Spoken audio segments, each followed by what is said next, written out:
What's going on, ladies and gentlemen? It's Michael here and welcome back to FudgeMuppet. Today I bring you our final Skyrim build, the infamous long-awaited Argonian Cup Collector. This is a build which has been asked for years now, and now we're bringing it to life. I want to thank everyone for supporting us over the years, and if you're keen to see all our Skyrim builds, the link to our playlist is in the description. We've actually done a crazy amount of builds, so if you haven't seen them all, there's definitely something in there you'll like. Also, fear not, there will definitely be Elder Scrolls content continuing on the channel. Check out our Skyrim Let's Play we're currently doing if you're interested. The Argonian Cup Collector is certainly a trickster, and will obviously devote his life to collecting cups. He's super stealthy, and his story goes like this. No one can pinpoint exactly where the Cup Collector was born, or who raised him. However, rumor has it that he arrived in the realm of Nirn from the Shivering Isles. The Argonian Cup Collector himself wasn't even sure of his origin, and in this case, those rumors were definitely true. As far as he could remember, he had been living in the Shivering Isles, suffering under the lunacy that all citizens there were inflicted with. He had also always been absolutely obsessed with cups. All kinds of cups, goblets, chalices, and the like. He loved cups that were covered in jewels, and one of the best things about the Shivering Isles was that they were really unique, crazy, and fun cups that simply weren't found anywhere else. The Cup Collector was always a mischievous fellow, and his desire to get cups would make him do certain things that he shouldn't. He would lie, steal, and mislead in order to get cups, especially if they were rare but belonged to other people. Eventually, the Cup Collector started to get on the nerves of the people living nearby, and Sheogorath found this incredibly entertaining.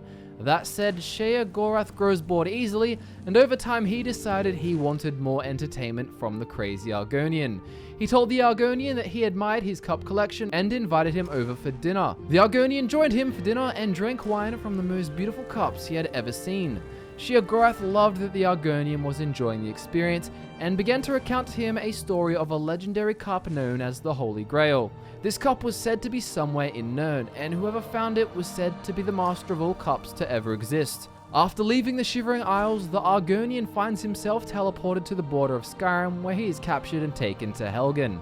He escapes from here and can begin his search for the Holy Grail itself. As the Argonian Cup Collector advances on his journey, he will become somewhat of a folklore figure. Tales develop of wind that steals the cups of those who aren't vigilant. This will simply be the Argonian using invisibility spells. In terms of guilds, you'll want to do plenty before doing the main storyline. Join the Thieves Guild in search of the Holy Grail, and join the Dark Brotherhood to track down powerful figures who might be in possession of such an item. You'll also want to join the College of Winterhold to learn powerful magic to aid you on your quest. You can then start the main storyline, or alternatively you can just continue to steal cups and also do the DLCs. This build will want the Holy Grail, but he will also want to develop his cup collection that he's now lost. Be sure to store all the cups you can in a player home. When it comes to the race, he's obviously an Argonian, and that's going to allow him to breathe underwater so he can go swimming in the depths of the sea to find cups. And obviously he has to be an Argonian because that's the joke we've got going. In terms of a standing stone, you can use the Thief or the Mage stone to start with to level up your skills faster, but eventually you'll want to get the Atronach stone for that 50% spell absorption and 50 more points of magicka, even though you do get minus 50% magicka regen. His stats are 60% magicka and 40% health, and that's obviously because he'll be using a lot of magic, and also because you shouldn't be found, you shouldn't be hit and hurt, but sometimes battle is unavoidable. That's why that 40% health is there. In terms of skills, you've got Alteration, Sneak, Illusion, Lockpick, and One-Handed. Alteration will give you flesh spells to protect you further. It'll give you Telekinesis so you can get cups that are out of your reach, and it'll also give you Paralyze so you can immobilize people to steal their cups, and that will also help you in combat. Sneak is obviously a skill so you can be stealthy and unseen, and Lockpick will be used to get into places to steal cups.